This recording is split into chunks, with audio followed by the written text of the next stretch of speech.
We need to look at all three of these factors: your estrogen levels, your histamine levels, and your prostaglandin levels. What's going on with your inflammation, and how can we focus on clearing all three of these out of your body so that you don't have headaches and migraines? If you are getting migraines around ovulation, right before your period, right after your period starts, or just migraines in general in a cyclical pattern, that is telling me we need to focus on your estrogen metabolism. And there are a couple other factors that you might not know about that are relating to why you're having migraines throughout your cycle. Hi, I'm Dr. Bala. I'm an integrative women's health doctor, and I help you have better periods without needing to use birth control. So let's dive into why you might be dealing with migraines.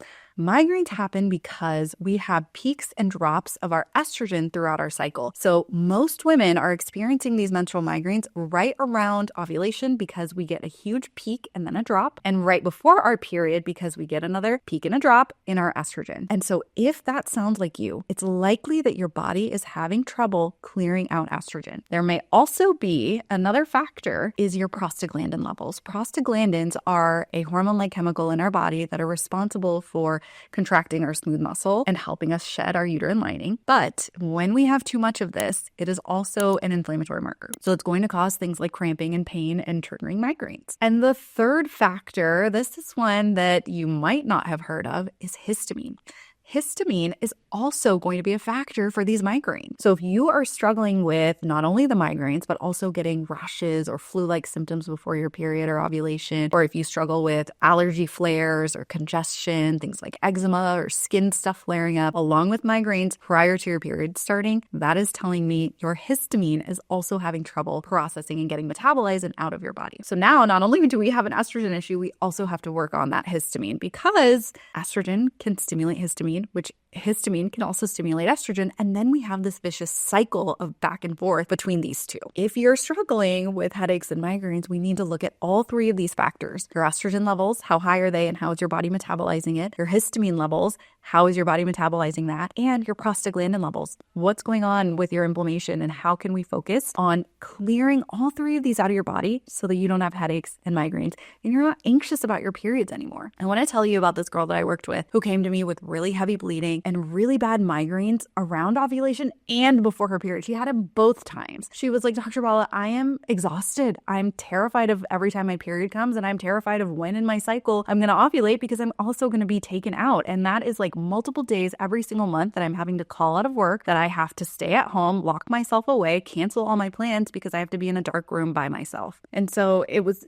absolutely impacting her life. And she was like, I just can't live like this anymore. So we looked at her gut, and sure enough, we saw there was a lot of dysbiosis going on. She was bloated every day. She wasn't pooping every day. She was very constipated. So her body wasn't clearing things out, right? If you go back to one of my other videos, you can see that bathtub analogy of how your hormones are getting metabolized in your body. We've got the liver and we've got the gut, and that pipeline out of the house is the gut. Her gut was not clearing things out. Her tub was overflowing, causing her to have things like migraines and heavy periods. And so we worked on her gut. We added in some antimicrobials to help kill off the overgrowth of things that she had. We added in some binders and some biofilm disruptors. We worked on that for 3 months. Within that time, she had already started noticing less migraines. She didn't have them around ovulation anymore. She only had like 1 or 2 before her period started, which was a huge improvement. And her bleeding was much less as well. She didn't have as much clotting. She noticed that she wasn't bleeding through her super tampon every hour anymore. She was like, I can go 3 to 4 hours. I can actually leave my house now. She was very excited about that. And that happened within only 3 months of focusing on her gut, because her gut wasn't eliminating what we needed it to be getting rid of. It wasn't metabolizing her hormones, and that estrogen was building up in her body, creating these issues with the migraines and the headaches. So that's what we worked on. So I need you to know that it's not super complicated to get rid of your migraines. I think a lot of people are like, well, there's nothing I can do. I have migraines. I just have to take birth control. And that's fine if that works for you. But a lot of women that I work with are telling me, well, I had to trade migraines for other symptoms because now I'm on birth control. And it's kind of like choosing the lesser of evils. And you don't have to do that. You don't have to choose between the lesser of evils. You can have periods without migraines. You can also have periods where you don't have to take birth control. So you can have both. I promise. I have worked with lots of women who have migraines, and we see progress with that. So we just have to start with what is going on with your body. Is it a histamine issue? Is it an estrogen issue? Is it something going on with prostaglandins? Is it a combination of all three? So we've talked a little bit about what to do if you have dysbiosis going on, if it's a gut issue, right? You know, focusing on the dysbiosis, and that's going to look different for everyone. I know it's really frustrating when I say say it depends and it's going to look different for everyone because I can't give you tangible tools on exactly what to do when there's dysbiosis involved because there are so many different types of pathogens. There's viruses, there's bacterial overgrowth, there's biofilms that are causing issues, there's yeast, there's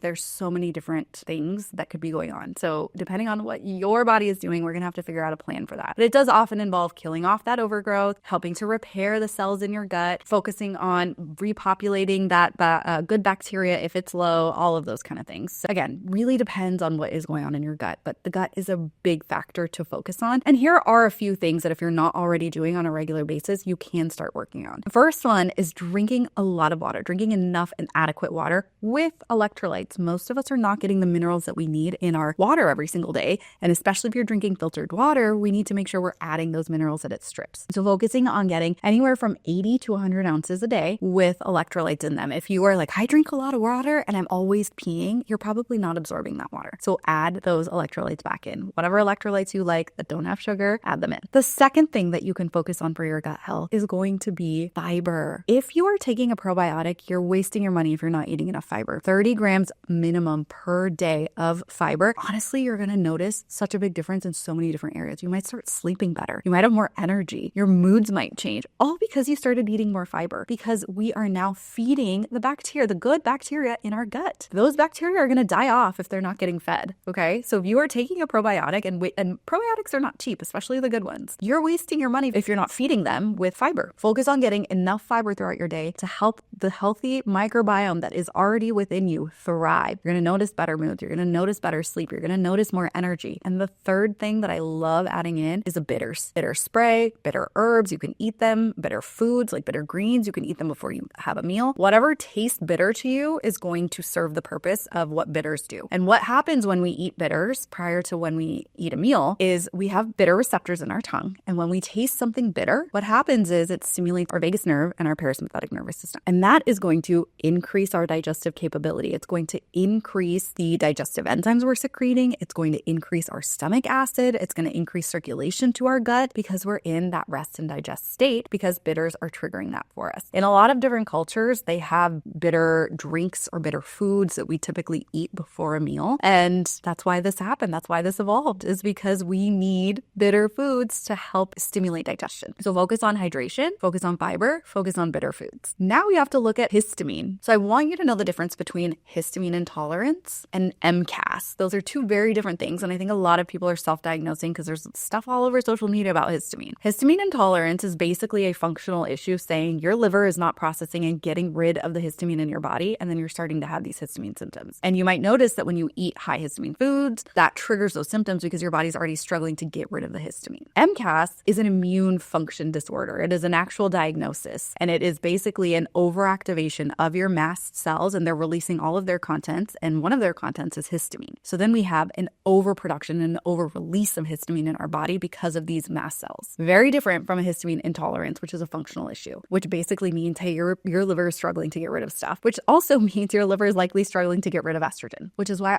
often those two go hand in hand. And they go hand in hand because estrogen can stimulate histamine, histamine can stimulate estrogen. Then we have this vicious cycle going back and forth. When we work on liver metabolism, we can see not only a decrease in your histamine, but also a decrease in your estrogen levels and how that estrogen is getting metabolized in your body, which is going to help with those migraines. It's going to help with those night sweats. It's going to help with heavy bleeding. It's going to help with all of your PMS and hormonal issues that you're dealing with. Here's how I want you to support your liver. We talked about hydration, which goes along for the gut and the liver. So hydration plus electrolytes. A good multivitamin.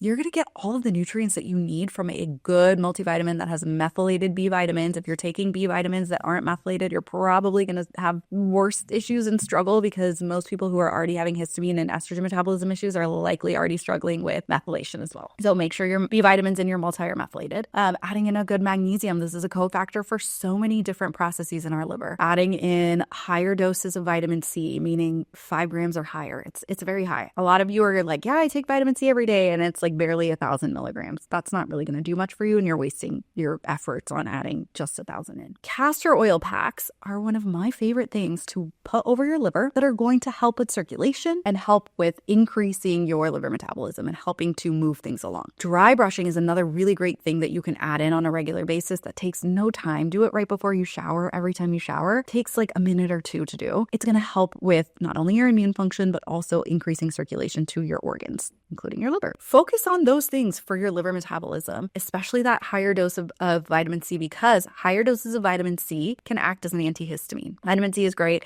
Magnesium is also great for histamine degradation and liver metabolism in general. So we're hitting two birds with one stone when we're focusing on your liver by helping your estrogen levels get metabolized in your liver a little bit better and your histamine. And then lastly, we got to work on those prostaglandin levels. If your inflammatory levels are just really high, you're going to notice migraines, you're going to notice headaches, you're going to notice PMS symptoms. So how can we focus on that? Again, water. Let's flush things out. Water is going to be for everything that you need to be doing. Let's start with water. The other thing that I need you to focus on is movement. Get some cardio, get some strength training in, get your heart rate up, get your body moving. This is going to move all of your lymphatic system. This is going to help with circulation. This is going to help with your mood. It's going to help with so many different things. It's going to help with your blood sugar. So make sure you're moving on a regular basis, at least 30 minutes a day. The next thing that I want you to focus on for those prostaglandin levels and inflammatory levels are going to be berries. Dark berries are really high in antioxidants and they're really high in polyphenols. I want you to freeze them or cook them down before you eat them. You're going to have more bioavailable polyphenols in your berries when you cook them or freeze them first. That's going to help lower prostaglandin levels. That's going to help with your liver metabolism. It's going to help with all three of these areas. So focus on all of these if you're struggling with migraines and PMS symptoms before your period. If you need help with any of this, please schedule a visit. This is what I love helping you work on because I know it can be overwhelming to try and DIY all of the information that is out there. And you might have tried one thing, you might have overlooked another thing, you might not know how to put all the pieces together. And that is where I come in to help you see the things that you're not seeing and put together a plan that's going to help your body so you're not struggling with migraines and headaches and PMS symptoms anymore. So I'd love to know your thoughts. Leave a comment below and I will see you next week.